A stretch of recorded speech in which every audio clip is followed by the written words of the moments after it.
Hey there, good people, and welcome to another episode of The Finnovator with me, Stuart Bell. I'm a business coach and I'm founder of our Dare Coaching and Consulting.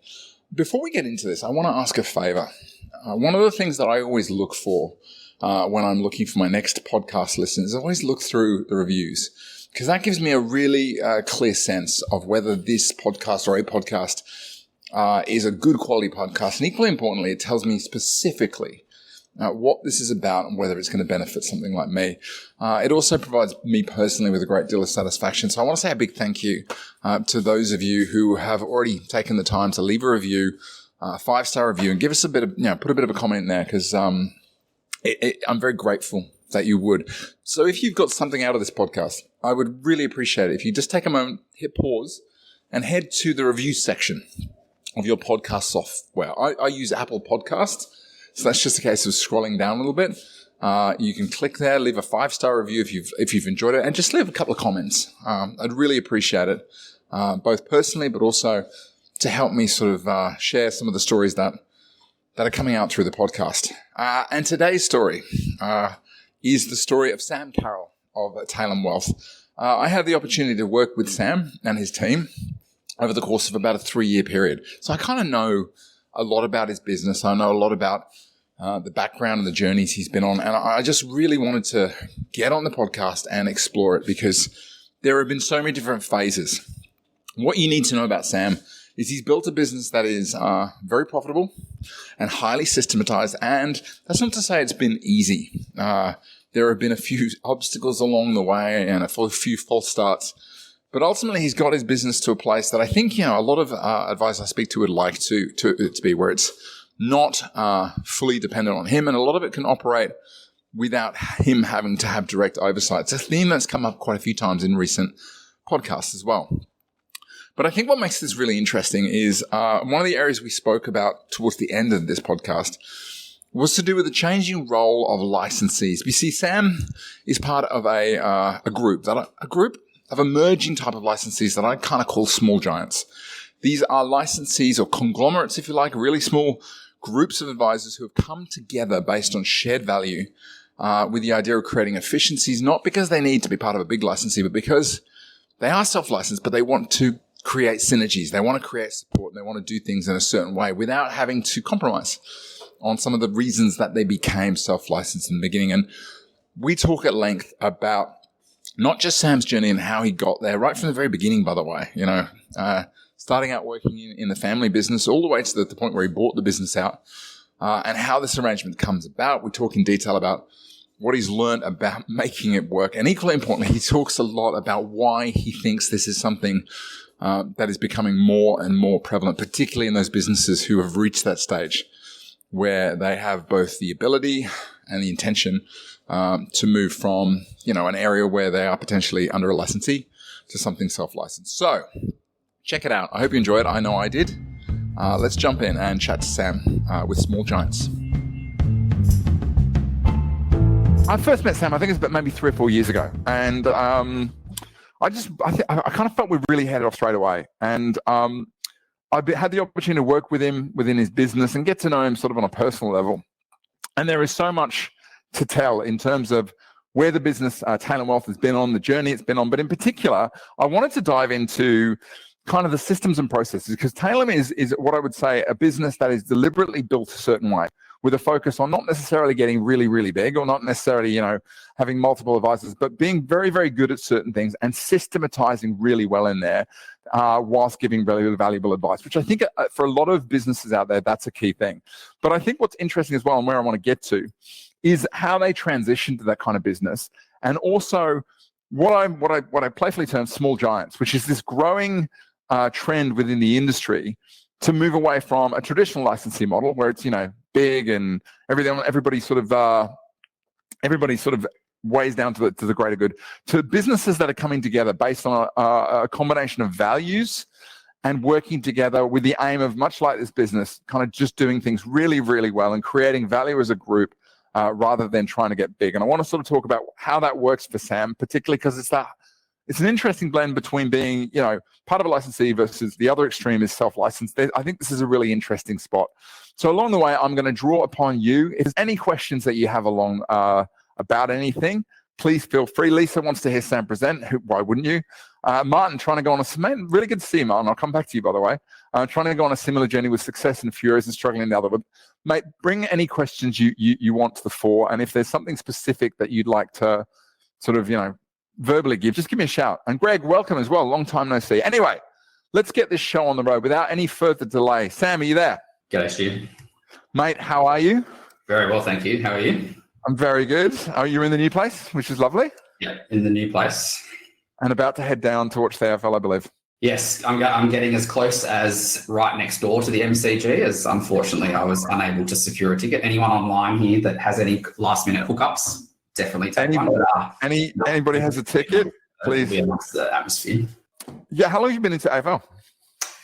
Well, actually, funnily enough, much like my business was actually done as a result of my dad. So he's been a fanatical Collingwood fan. Full disclosure, I'm a Collingwood fan since I was born. So I think there was a short, brief period of I've never lived in Melbourne.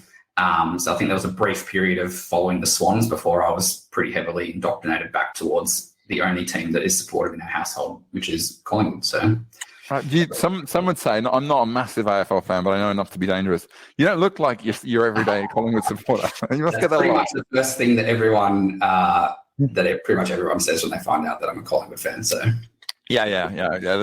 I think it's funny. I support obviously Premier League. I don't think we've got a Collingwood now. I don't think we've got a team that everybody hates. We tend to just hate the successful ones, which obviously isn't Collingwood. No, bit of a dig there, yeah. But mate, let's dive into it because we've got a lot we could cover here. Sure. For those who don't know anything about you or Talem Wealth, can you give us a bit of a background? Like, what's the business all about? Who do you work with? What kind of advice do you give? Give us the background.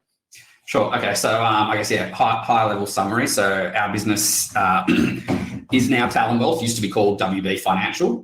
It was started by my dad back in 1996. So we are now in our 27th year of operation. I literally just ticked over 19 years last Friday working there. So it's pretty much congratulations. Only my second real career in my adult life. So but our business is, I guess I would call it a typical financial planning business. Our sort of average client looks like a typical Australian sort of 10 years either side of retirement.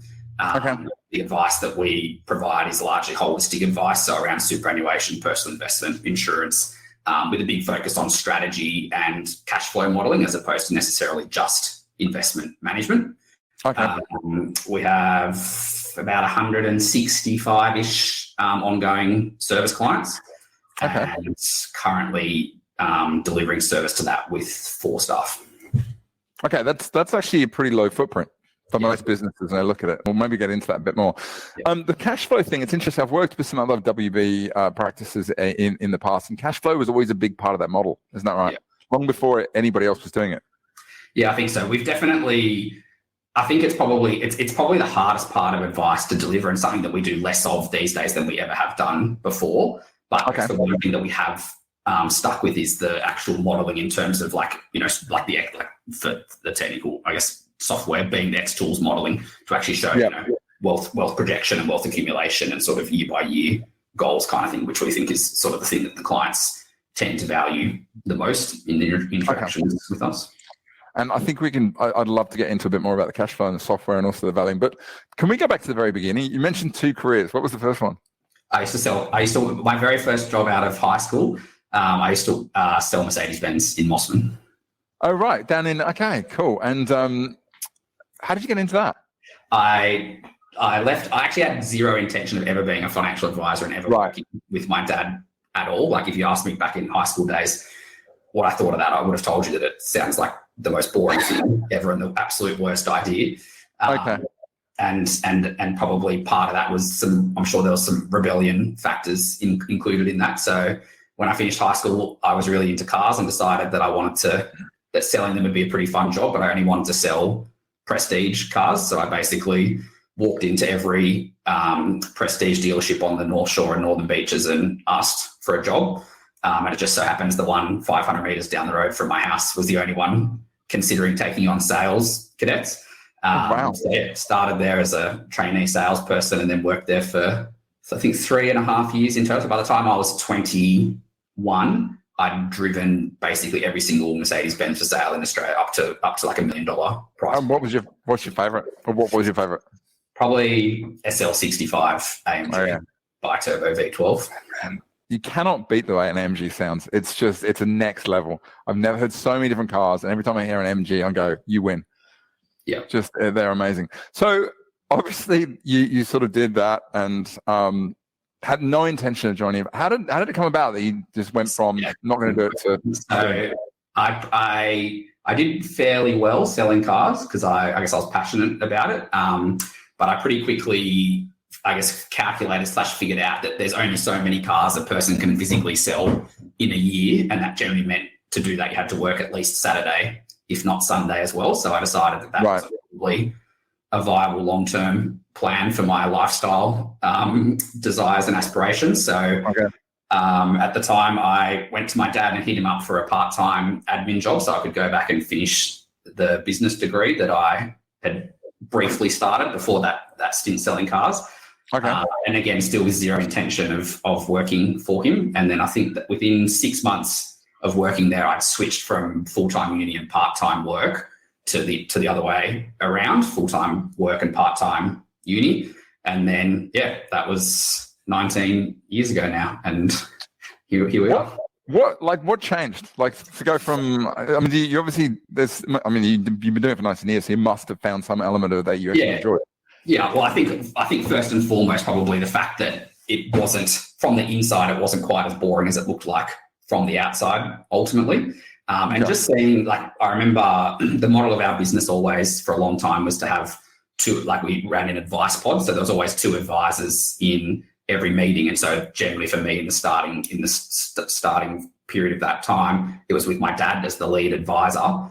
And so just seeing him run those meetings and I guess, answer these questions for clients and tell them, that they could achieve the things that they wanted to when potentially they didn't think possible or didn't know how. And just seeing the, I guess the reactions of those people once they get that clarity and knowledge, it just, it became pretty enjoyable and pretty exciting and something that you wanted to see more of, I guess, ultimately. And then I realized that I had a acumen / desire, interest in actually running a business as well as being a financial advisor necessarily. And so, it all just sort of fell into place, really.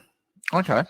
Can I just ask about the pod system? Because it's funny, different people have got different views on how to structure, the working groups.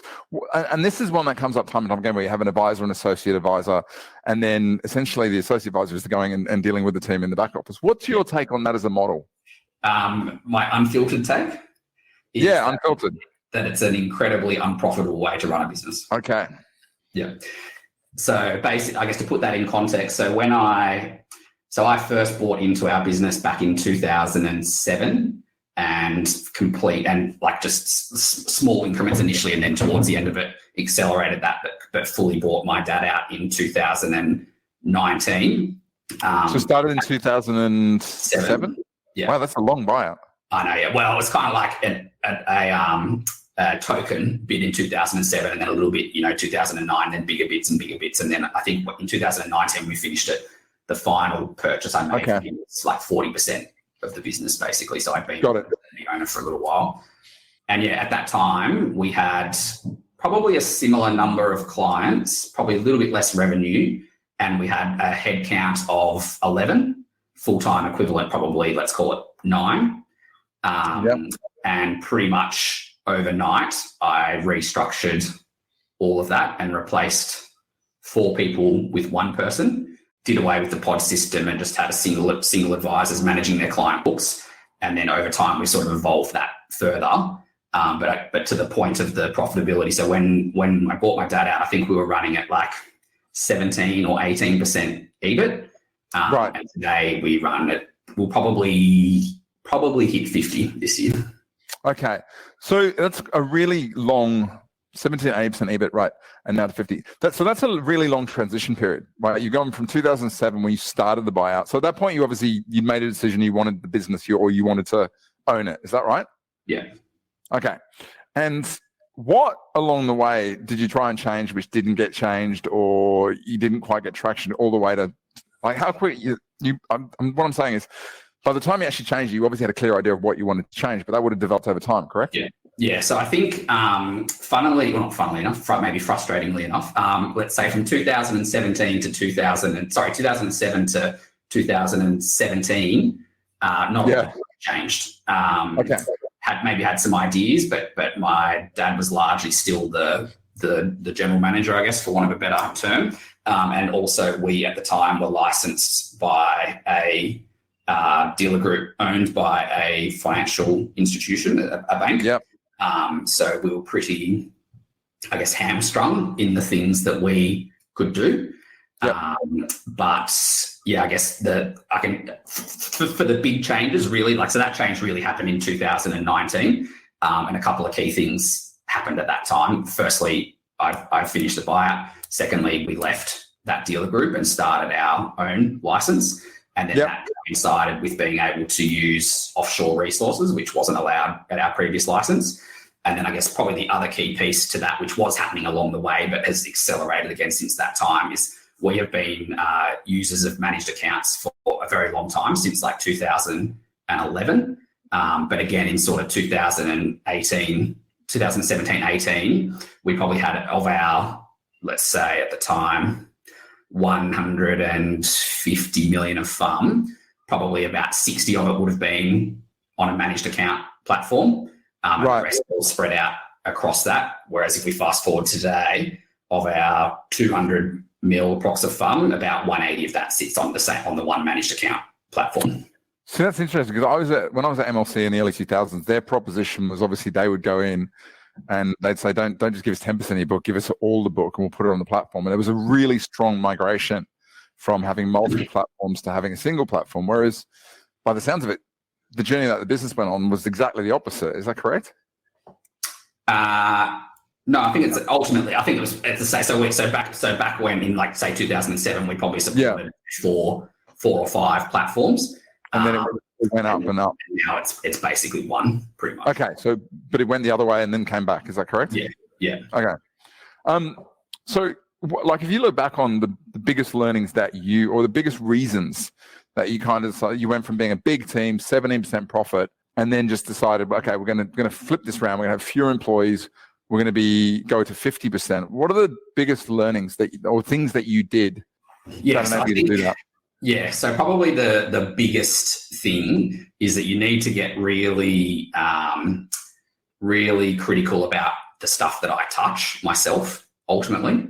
And having, at the end of the day, right now as it stands, I'm the only advisor in our business. So I'm the only person that can sit in front of a client and give advice. So ultimately, the way that we have gone about building the systems and processes in our business is that basically everything else should be done by someone else other than me. Okay.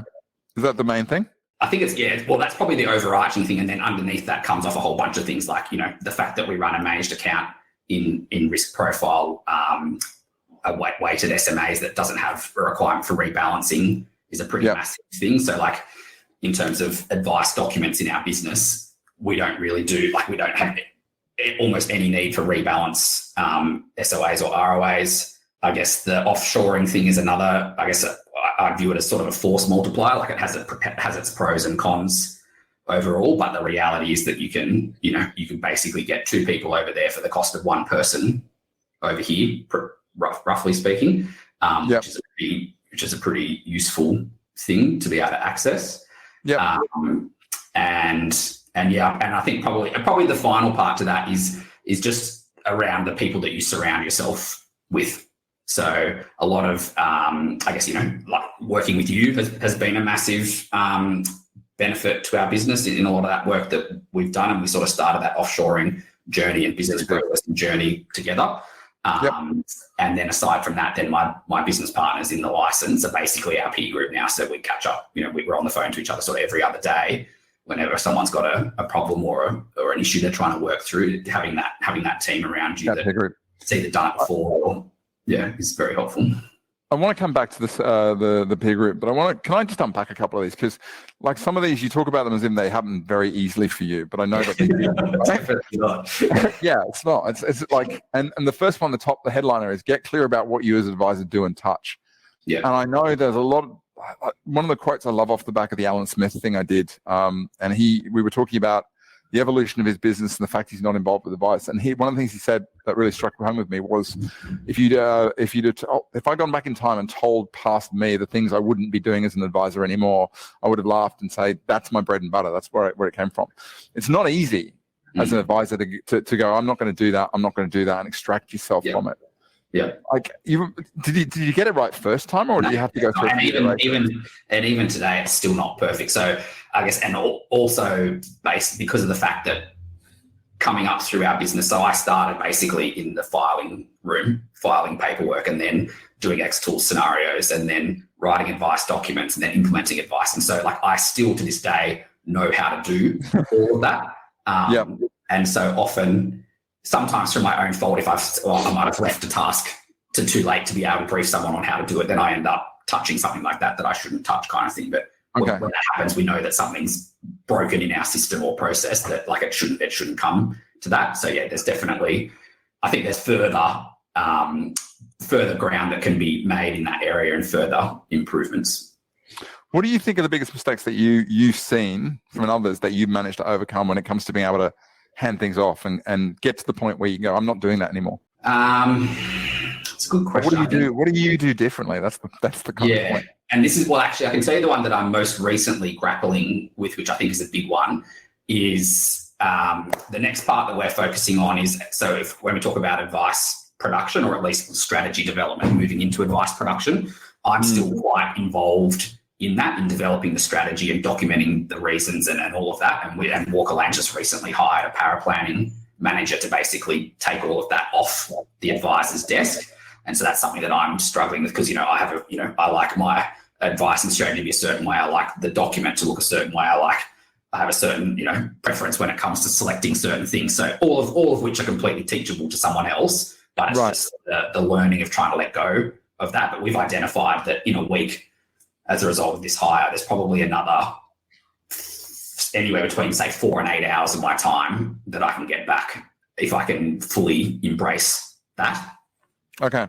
So it sounds like focusing on the time you're going to get back is the starting point. Yeah. Okay. Motivation. So what's something you have handed off that you look back and go, I didn't think I'd be able to do that at the time? So perhaps somewhat embarrassing, but until recently, like say a year or so ago, I would still do my own like risk researcher and wealth solver scenarios, which again is purely the control freak that sits in me, that I like to make sure that it's all right. But stuff like that, that's an instant time gainer. Okay. How did you handle? Let's focus on that. How did you manage to hand that off? And I mean, obviously, quelling the inner perfectionist must have been a part of it. But how did you manage to hand it off to the point where you were comfortable that you're not going to get involved in it? I think it just comes down to making sure that the people that are doing it have the appropriate training and support and guidance, that and letting them do it a couple of times and going to the effort of giving them the feedback, so that once it comes back to you, it's correct. Whereas if it comes back to you and it's continually wrong, then the default we've always found is, okay, it's just easier for me to do it rather than taking the time to, go back and show them where it's done. But it's sort of, it's that old adage, like, take the time to teach them once, and it's just infinitely off your plate from there on. And when you're doing training, do you record it? Yeah, we use Loom videos. Okay. So you don't get on and do on-the-job training, it's you record a video showing. Well, a bit of both, but definitely for anything that's repeatable, we would do a Loom video. And I guess the latest thing that we've come across is that now we're at the point now where we explain it to our team, and then we actually get them to do the Loom video for us. So I don't even need to do the Loom video anymore. What do they say? The best way to get someone to show you that they know someone is get them to teach it? Yeah. Advice documentation and obviously the software plays a part in it. And you mentioned there's a lot of automation that comes from using managed accounts. There's a lot you're trying to remove, and it sounds like a lot of it's been about removing things from the process. Is that right? Yeah, I think so. Yeah, removing things from the process, systemizing things as much as possible, using templates as much as possible. Getting as firm as you can on your house rules on certain things so that somebody else can actually effectively develop a strategy because they have the guidelines and guardrails to follow ultimately. Yep. Like systemization is an interesting one. Like when you, in your mind, when a process is systematized, what's actually happened? What's actually happened? What have you done to make something? Because people go, "Oh, you need to systemize your business," and because that can be a really non-specific, Right. Yeah. So I guess, well, in its most complete form, it's a documented written process with links to training videos or reference material or whatever it might be, which we have for all of like the major things in our business, like the review process, the advice process, the onboarding process, the offboarding process. And then I guess and then in between that, there's ad hoc stuff that might not necessarily warrant an entire advice document, but it could even just be simple, like we use some real basic stuff, like for our advice for new business, we just use an Excel spreadsheet that we just track everything there and how long stuff we're paying for, and again, that's probably our next focus, to look at software that can do that a bit easier. But I'm a big believer that we come across advisors all the time that spend a lot of time like down in the weeds of like assessing software and figuring out their perfect tech stack, and really like they end up with like 7 or 8 different things and stuff. But the reality is that we use Xplan in our business and nothing else pretty much. And I just think that like it's very easy to get distracted. Like if you think about the amount of time you could spend on due diligence on new software or new ways of doing things, I wonder how much time should be spent on that versus just like Xplan works, right? Like it does everything okay, but it's the only thing that does everything. And it works for our purposes. So I don't spend a lot of time out there like looking at new software and stuff. But I guess again, another benefit of our licensee arrangement and sort of business partner setup is that there's a couple other people that do have a focus on that kind of stuff. So I can let them go and do the due diligence on something, and then I trust them if they come back and say, "Hey, this thing is solving this issue we're implementing in our business." Yeah, cool. Like I don't need to go and do the same amount of research. If it's working for you, then let's roll it out for us too. And you got similar sort of businesses, Can I just ask? So the business, I think you mentioned that the revenue, the number of clients in between the business as it was and as it is now has stayed roughly the same. But I think it's about we went through again with you a process of, as a lot of advice practices have, of sort of cutting off or disengaging with the tail of our business. So we probably, in fact, actually, that's probably not quite right. So we probably, when I first took over, because I sort of never counted them as clients really. So we probably had something like 220 odd clients at that time. And now we've got about 170. So we've probably cut off about 50, well, more than 50, because we probably add, let's say, 12 to 20 new clients a year. Okay. So the transition that happened has both been a one because you've got more efficient on the back office, which has resulted you not having to have as many hands on deck, but also you've increased the revenue at the same time. Yeah. And has that been harder than you thought it would be, or just? I still think it's yes is the answer to that. Like I think I hear about or know of firms out there that have like really big new business figures, and generally it's come down to like they've got this perfect accounting relationship that just funnels all of their clients to them, and they're all pre-sold, and it's just all sort of easy. Whereas for our business, it's always been entirely organic client referrals has been where all of our work's come from, which has always been strong. But you and I have talked about this plenty of times before. It's a bit frustrating because you can't really control it. Like you can't turn it up or down depending on how busy you are. So you could have some quiet months. Then you have, like at the moment, we've got, I think I've got like 8 or 9 clients in the pipeline that are all basically due for advice presentations in one hit, which is not very manageable for systems and processes and capacity. But yeah, I think definitely like new client acquisition is one of the challenges of a lot of businesses. I think it's probably going to get a bit easier with, the number of advisors leaving, the number that have left the industry. And also, I guess, as the Australian population ages and as life gets more complex and more expensive, we're definitely seeing more inquiry and more people that are giving thought sooner to their financial future.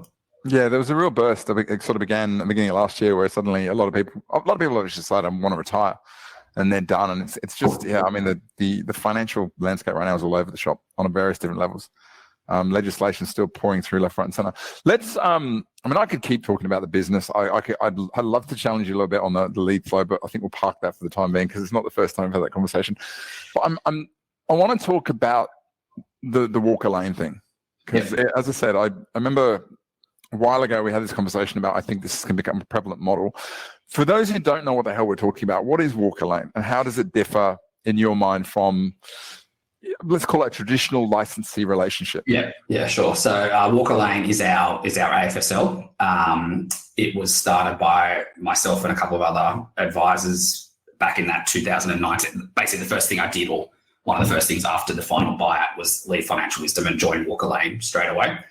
And I guess the way that we view that we're different is that, unlike a lot of licensing models out there, our license and business was formed by advisors, and the major decision makers are advisors, people that have sat in front of clients and they know the challenges that we face in terms of delivering advice, developing advice, delivering it, implementing it, and all of that. I guess the tedious / time consuming part of our business. We all came together because we all have we are all very similar. We're all sort of circa age 40, and our plan for the license is to basically grow up with other similar businesses, all that have a growth mindset, that are quite young and entrepreneurial. And I guess, the other main way that we sort of view ourselves as different is back to that whole point of the advisors creating a license. Is our plan is to basically be one brand and one business in due course, with one set of processes, with a combined back office. And I guess with the lens that we put over all of that is whatever we figure out is an issue in an advice practice. Say, for example, the advice production piece, we'll go and solve that for our businesses. So as I said, we've recently hired a paraplanning manager that, again, we sort of view as a force multiplier. She'll still use an outsourced paraplanner for the advice generation, but she'll do the strategy development, the bid related, or if it still exists, but the bid related documentation, all of the justifications, the research, and all of that. I guess the other way potentially also that we view ourselves a bit different is, whilst we offer the sort of standard, do-it-yourself typical dealer group model, we also offer what we're calling a do-it-for-me model. So basically the ability to outsource your entire back office to us, and you just focus on seeing clients. We probably see it as most valuable to I guess most obviously to accountants that are also advisors that don't necessarily want to, have to worry about all that other stuff and just want to be able to see their clients. But as I said, I guess the biggest piece and the biggest end goal for us is we're developing a professional partnership model whereby, all of those like-minded businesses that look similar can come together ultimately for the view of eventually, an exit strategy at big business prices rather than small business prices. Okay, so there is some degree of exit element to it at the end of it all. Yeah. Okay. Can I ask how it came about? Because I don't imagine it's a bunch of people sitting in the pub and go, "Hey, let's start a licensee." There must be more. More sort of. Yeah. It's probably the one thing I can thank Financial Wisdom for, actually, because we know each other from the peer group that we used to sit on. Okay. Financial Wisdom, and just over a number of beers at different times, we'd always talked about, what's next and where we saw things going. Some of the advisors had left and joined another dealer group. Just after a couple of repeated conversations, it started to come to light that we all sort of thought the same. Everybody ultimately wanted their own license. That was sort of the starting point. And then we had conversations around, the effort involved in that and the ongoing costs and compliance and risk and everything. And then, just kind of by default made sense that why would all three of us go and get, three separate licenses when we could just go get one and all sort of band together. So this came around because if people don't know, Financial Wisdom obviously had to shut down. They just decided they didn't want to be part of it anymore. So your hand was kind of forced a little bit. Yes, except I like to say that I literally gave my resignation 1 week before they announced that they were shutting down. I would have gone if it wasn't for the historical nature of our old dealer group model and some shareholding in our business. I would have left them years and years ago. So you would have worked with Kate, is that correct? Yeah, Kate. Yeah. Gold West, Pat Casey. Yeah, big shout out to Kate Americano. And of course, Pat, that's right. He was there as well, I remember. So the obvious thing is, I think there were 3 businesses at the beginning. Is that correct? Yeah. And I know the characters, and I know everyone's got their own sort of take on things. Yeah. How do you there must have been so many hurdles to actually getting it done. Like, you're giving up control. Like, how do you get past that? Yeah, interesting comment. And I would say everyone has their own personality and style, but once we actually got down to like the detail of it, we realized that we were all pretty much aligned on all the key things. And most importantly, we all realized pretty quickly that none of us were particularly strongly attached to our way of doing things. And we all had the same common theme of a willingness to basically adopt best practices. So if Josh had a system in his business that worked best, or a way of accounting, or something, and it made sense, then we'd all happily adopt it. Like, none of us we all use the similar sort of investment solution. We all provide a similar sort of advice, slightly different client types, but we all document our advice in the same way. And so there was already a fair amount of commonality there. But I think the key thing was that we were open to doing things differently, and even the practices that we've signed up since then, that's one of the key, I guess, value alignments, is that they're the same way. So they say to us, just tell us how to do this, tell us the best way to do this, and we'll just adopt it and do it. But then nobody had any sacred cows? I don't think so. I think so there's nothing you are happy to give up control, or say, oh, don't worry, I won't keep this. And yeah, well, so far, I guess, because we were quite common, there's actually been nothing really that I've had to give up. I guess the thing I had to give up, the thing that I wanted to give up, which was advice, documentation, and preparation. So take that as fast as possible. So well, that's really and you've obviously brought businesses in. Have you had any situations? Because I've worked with a lot of practices, and I always there's always one or two things where you work with a practice and they're really confident. Not every practice, but there's a lot of practices that they you look at the thing they've got, and they're really, really proud of it. They think it's amazing. Yeah. But you realize that either it's not efficient, or it's not as good as they think it is, or alternatively it's been superseded, but they just don't want to give it up. I mean, have you had none of those situations? We have had that, and as a result, we've actually, in our short, what are we now, 4 years of life, we've actually already exited 2 practices. Oh, wow. Okay. Because there was a misalignment there, and we pretty quickly came to that realization. And so, basically said, ultimately, if you want to keep doing it this way, we're probably not the home for you, which they agreed. And so we went our separate ways ultimately. And again, we're pretty strong on, I guess the things we learn from there is to get even stronger than we already are on making sure there's that cultural fit. And really the key thing being that people aren't going to dig in on really important things. Our view is always build the guardrails and then allow customization within it, but you've got to stay within the guardrails ultimately. Right. So I'm going to note the rules for success, because I actually think these are as relevant whether you're forming something like this, or you're joining a licensee, or even if you're just partnering with another business. I think there's some rules for success here, and one of them is you've got to be willing to kind of give up certain things to have a piece of the whole. Yeah. Yeah, definitely. How do you guys manage conflict? As in amongst us, or our conflicts register? Sorry, no. What conflicts? No, I'm joking. Have you ever had a disagreement about something where you realize that, okay, this I'd say, nothing major to date. But again, we just sort of all get in a room. Generally, it's often that one person has an opinion, and thankfully the other few have the same different opinion. So it's easier that way, ultimately, as opposed to necessarily a bunch of completely disparate opinions. But generally, as I said, we talk all the time. We get in a room together all the time. And if there's anything that doesn't make sense, we just sort of hash it out, put up our original sort of plan and the path that we're following on, and sort of make the decision, pegging it back to that and seeing where it fits into where we said we wanted to go with all of this. That seems really simple. That seems you just get in a room and hash it out. I mean, that's not going to work for everyone, is it? Probably not. And again, that's why. So we're not looking to your earlier comment. We're not looking to have 100 ARs. Our model is pretty much, probably 10-ish professional partnership practices, and maybe another 10 to 20 just licensed ARs. And that's really all we need to achieve the scale and the numbers that we need to achieve the outcome that we're targeting. How many times have you said no, the percentage? You must be saying no more than you're saying yes. As into potential advisors?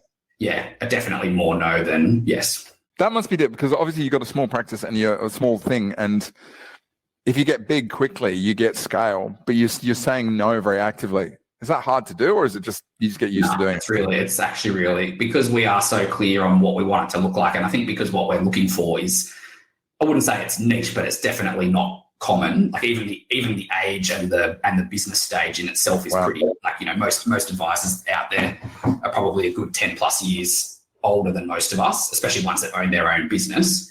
And so, yeah, it's pretty quick to figure out that it's a no. And it's not even necessarily you just need to say no. You just don't really, at the end of the day, it's generally the dealer group that's courting the advice practice and not always the other way around. So it's pretty easy just to not follow them up again, ultimately.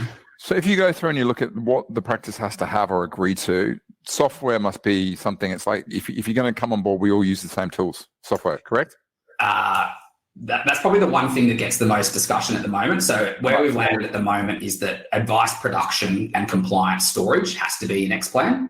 And then outside of that, we are more open to what you want to do. Like, so some of the practices use a standalone CRM system.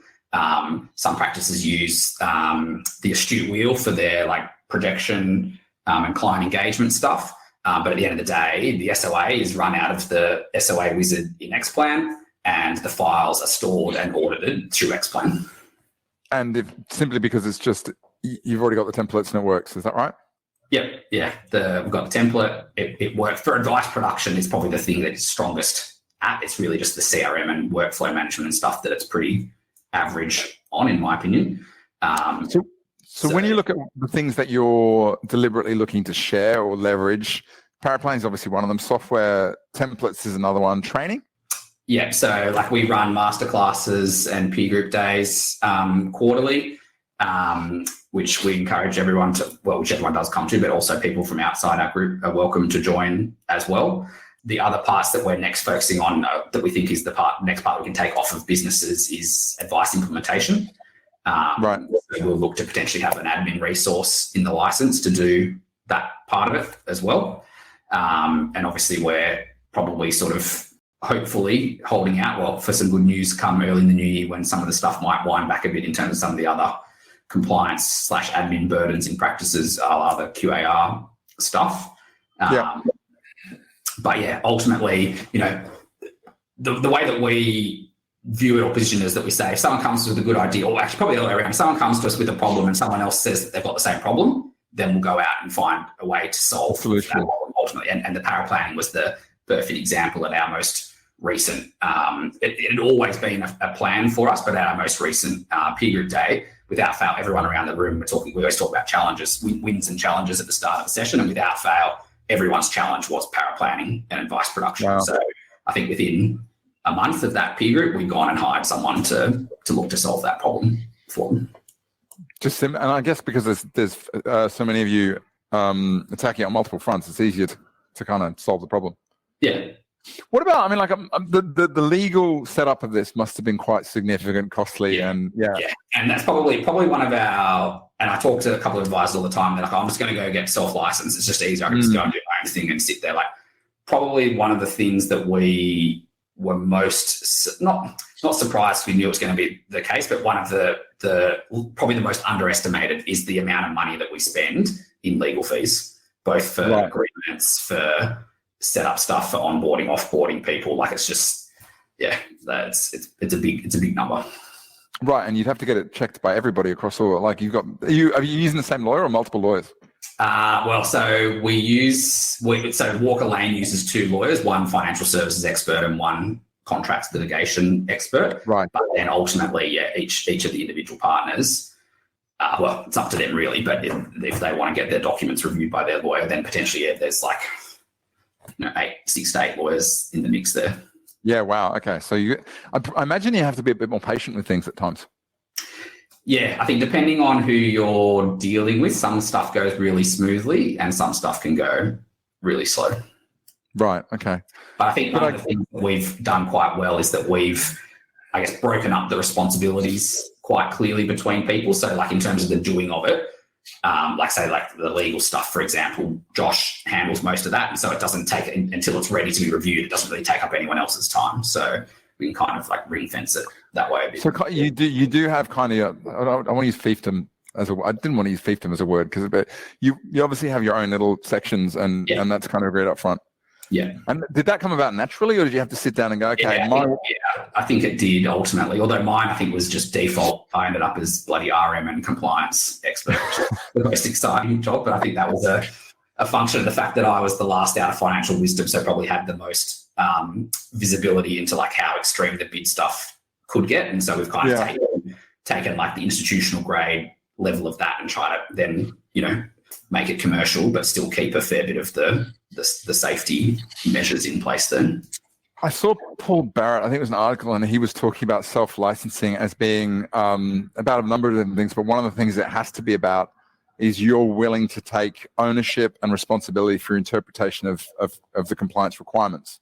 Yeah. Because a lot of the times that, I don't think it's surprising anyone to say that what comes out in terms of compliance is usually statements without not a lot of practical application, and that traditionally it filters through licensing interpretation. Yeah. 9 times out of 10 it gets a bunch of stuff added to it. Yeah. Does it keep you up at night to kind of interpret it and go, that's what it might mean, knowing that if you're wrong, you've got to deal with it later on?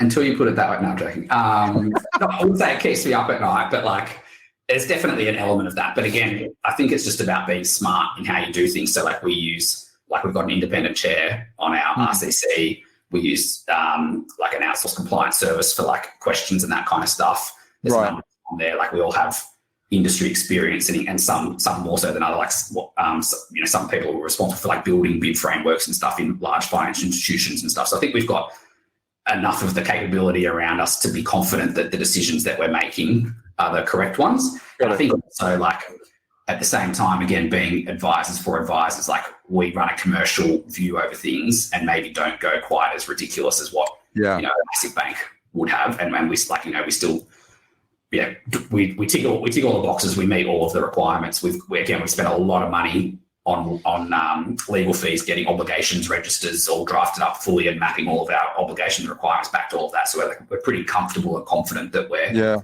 ticking all those boxes. And then it's just a matter of, so we audit our advisors quarterly, just desktop-based audits, which are much more of a coaching process than a punishment process.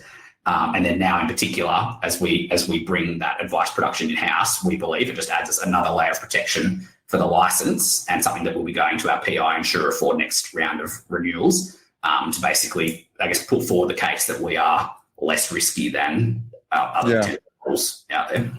It's always struck me when I've seen a lot of self-licensed businesses of various shapes and sizes. I remember when I was at Hillross back in 2004, they actually assigned me to do an analysis and create a paper which was supposed to report back on why self-licensing was not a good idea. And I had to present to the board of Hillross about the fact that the only reason why licensing wasn't a good idea, it wasn't a financial model at all. It was basically could you be bothered? And, were you willing to own the risk? But it feels like to me there's a sweet spot where when a business is really, really small and going down that route, potentially there can be an underestimation of what's required to manage the compliance requirements. And then you kind of get to that scale where you're nimble enough that you've got the resource, or you've got enough resource in there to manage it. But you're not at that mindset that tends to come afterwards, where suddenly you realize there's so many free radicals moving around the system, and you've got to kind of try and control them, and the fear sort of kicks in. And that's where there's really interesting. And I've got a couple of businesses I work with who are in that space, and they're able to go, the FSG doesn't need to be given here, or blah, blah, blah. They can kind of streamline the process without necessarily having that worry that they're exposed, if that makes sense. Yeah. Agreed, totally. So, I don't want to go into the financial side of it, but it feels to me, and tell me if I'm wrong, that to go into this kind of arrangement, there are certain things you need to add that you would not have if you're a single practice. But on the flip side, that gives you the ability to remove certain things or combine them. And it's that balancing out. That's where the formula is, right? Yeah. I think at the end of the day, obviously there's a cost to licensing, but we plan to deliver value on that from, I guess, the unseen stuff like the protection and compliance and the boring stuff that keeps you safe. But then ideally where we really want to partner with our practices and add huge value is at the end of the day, as I said at the beginning in terms of our business, like the way you grow your practice is to be in front of a client, to be delivering advice. And so if you can partner with a license that's focus is take as much off that for you as possible, so that you can sit in front of as many clients as possible and deliver as much advice, then the upside is pretty attractive in our view. Yeah, makes total sense. I want to understand a little bit about why you think. I mean, you must be aware that there's other businesses or other licenses that are popping up like you. Had quite a few meetings with a few of them recently, actually. Okay. So, yeah. And what's the similar sort of feeling you get about why they're popping up all of a sudden? Is it just a time and a place thing, or is there something else going on? Yeah, I think there's a few things. I think first and foremost, people are realizing that it is actually quite technical and quite expensive to have AFSLs and deliver advice, and so scale past a single one or two man band practice kind of thing is absolutely critical. And then I think also that they've figured out that at the other end of it, too big is too cumbersome and too restrictive. So I think there's this sort of sweet spot in between it. I think also not so much for us because of our age and what we're trying to achieve, but I think at the other end of the market, there's a lot of advisors that are starting to approach or eye off retirement, and so trying to think of possible exit strategies, and they've probably realised that again, being part of something bigger is going to be more attractive and potentially open up more options than if you just try and go it alone ultimately. And then I think the third thing is that there's just the players in the market, like there's a fair bit of interest from US private equity firms in the M&A space in Australian financial services. Obviously you've got the AZ model, you've got Merchant doing a deal just announced this week. So I just think it's probably just the natural progression of the industry, both from an aging advisor demographic and just the evolving of business models. Yeah, I can't help but feel, particularly with the Americans getting involved in the market. I know ANZ Energy have been doing it for a while, but they see something ahead that is because I've always stayed out of the market because it's too complex, it's too difficult especially compared to the US market, which can tend to be a bit more of a, I don't want to call it the Wild West, but sometimes it feels like that. Yeah. Well, I feel, not that any of them have told me this directly, but I feel like potentially what's happening is that the US market is potentially becoming saturated with these plays, and they've potentially deployed the capital they have to deploy there. And so now they've started looking out elsewhere, and they've probably figured out that the Australian financial services market, for let's say it's probably at peak regulation, like it touch wood, but probably can't get any worse than it currently is now. Peak regulation, the growing wealth base, the transition of wealth to another generation, like a superannuation system, like all of these factors. I think that the Australian dollar for them coming over here, like I think there's a number of factors that has just sort of come together to, wouldn't call it the perfect storm, but just to make it much more attractive, or at least much more on their radar than it once was. The only thing that worries me, like absolutely, I think that's what's happening, because they've not come over. Well, they tried to come in. The only thing that concerns me is if anything changes, American investors have a tendency to pull out of things very, very quickly. Yeah, and that's the only thing that worries me. Hey, this has been. I could talk to you about this for hours. I do want to just sort of jump in. If anybody is watching this later or listening to it on the podcast, or even wants to understand more about the model, or even have a discussion about how you did it and who it's for, what's the best way that they can sort of get in contact with you or get some information? Yeah, sure. Obviously happy to. I love a coffee, love a lunch, so happy to chat about any, and I love business, so happy to chat to anyone and everyone about any facet of business. Financial planning business or AFSL business. Probably the easiest way to be on LinkedIn, Sam Carroll, which Sam Carroll. There's too many out there. Add Talem. I think there's only one. So is it Talem? I've always been calling it Talem. Talem. Yeah, Talem. It's actually Latin for empower. Yeah, you got to be careful of people who name their businesses after Latin names. It's a bad habit to get into. I'd love to see this done in the coaching space, because I think it's got so many benefits. But I also know that a lot of coaches would never allow it to happen for a whole bunch of reasons. Where do you see sort of things going over the next few years, in terms of, obviously you guys have set yourself up and you must be expecting certain things to change. People are looking at the industry and going, it's going to simplify. Banks are going to come back in. What's your take on it? I make the joke amongst our partners regularly that it'll be like the CBA that probably buys us once they decide to get back into wealth management and realise what they're missing out. But that somewhat facetiously. But I just think at the end of the day, I see the industry. I think that we're on the precipice of probably the best time to be a financial advisor. I agree, 100%. as all the things we talked about today, aging population, increasing wealth, dropping numbers of advisors, potentially at least a calming down in regulation. I think it's a good time to be an advisor. And, whilst we don't have a specific time frame as to what the future is, at the end of the day, every decision we make in our business is to develop as profitable a business as possible that is as attractive to end purchasers as possible.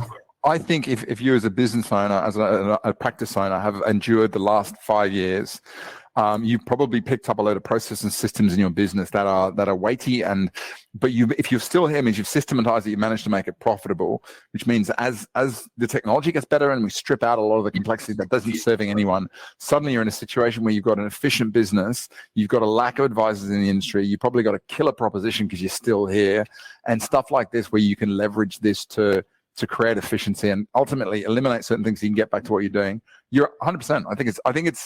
I think it's slowly looking more and more downhill it goes, which is why investors are coming into the market. It's a phenomenal time to be in it. If you're not burnt out, you're still managing it, you should be good.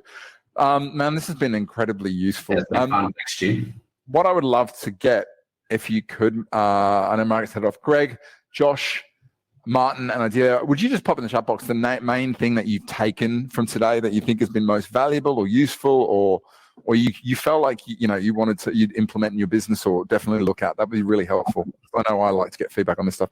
Sam, in the meantime, while I'm getting that feedback, if you were to go back and go on this journey again of changing the business fundamentally, changing the profit model, really getting clear about what you wanted to do, what are the three things that, or someone else is looking at this and going, I want to do that. What are the three most important things that you think you would do, focus on, implement, or avoid in order to get there sooner or easier or whatever it might be? That's a good question. I would say act faster. Okay. Yeah, I would say, and they're probably all related to the same thing. I would say act faster, push harder for the answers that you want. Like, don't take no as the answer. And just, don't hold on to any old ways of doing things or any preconceived notions that you can't do something just because it's not how it was done previously.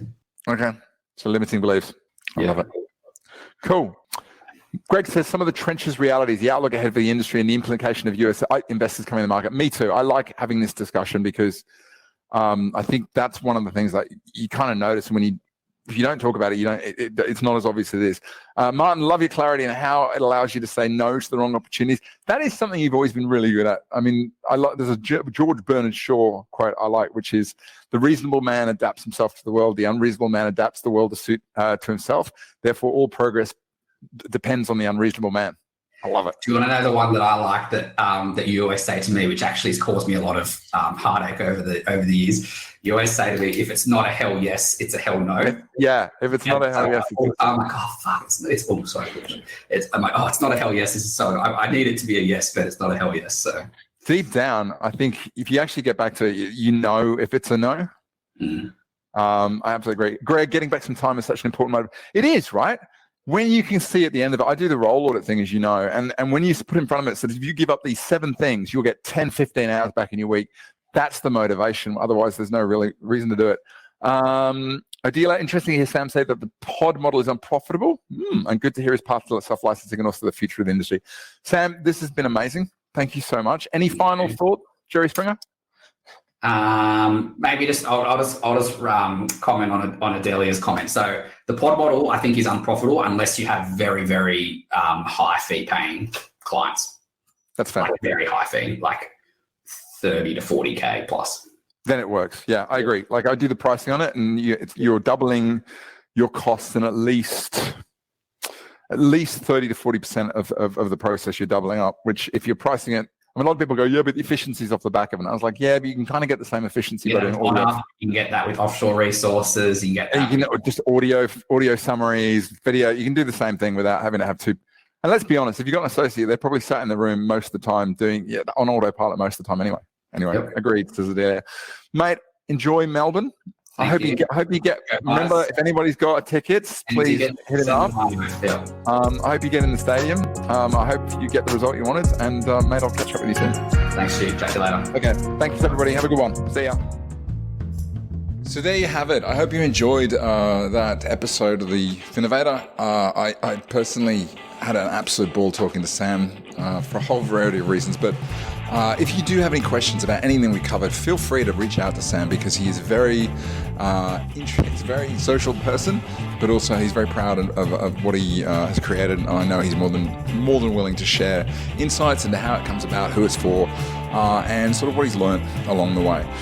Final thing from me, I don't know about your experience the last 3 years, but it's hard to believe now we're coming to the end of 2023. The pandemic seems like only yesterday, and it's so good to finally see things getting back to normal. I remember 2020 when I was coaching practices. My business looked very different. We were doing live events, there was lots of speaking gigs, lots of workshops, and I know a lot of that sort of went out the window when the pandemic hit, but I now feel things are starting to get back into a normalization. Where am I going with this? One of the things I've been wanting to do or relaunch for a while is focus on community events and getting planners together in workshops to talk about things, but also leveraging what's going on in the online space. That's why I am launching in the next couple of months a free community portal. You can find out all about this by visiting ourdairy.com.au/practice-success. This is a platform which we've actually created for our members, but I wanted to make some of the content available on it more widely, kind of like I have within this podcast. In there, you will find every back catalogue episode of the Finnovator in video format, so you can kind of eyeball some of the people on board if you're interested in doing that. We've also got a course that we've made available in there called Practice Success, which pulls out some of the key elements of our coaching program, particularly around practice, value proposition. We talk a lot about planning for your growth strategy, as well as I also share a couple of strategies in there that are straight off the program that I always implement with businesses when I start working with them in order to get time back quickly. You know, I call them fast but impactful, things that you can implement really quickly and get hours back in your week, and that's all in there. As well as you'll have the opportunity to sort of look at upcoming events that we run, such as the live Masterclass, and occasionally I run live training where I invite non-program members to come along and just be part of it as well. So if you are interested in joining this, I'd love you to come on board. I'd love to get to know a little bit more about you, your business, and kind of meet some of the people that I work with, past and present. Head over to ourdairy.com.au/practice-success. Fill in the form and we'll get you on board.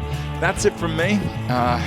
Hope everything is going well as we come into the pointy end of the year, and I'll see you on the next episode of The Finnovator.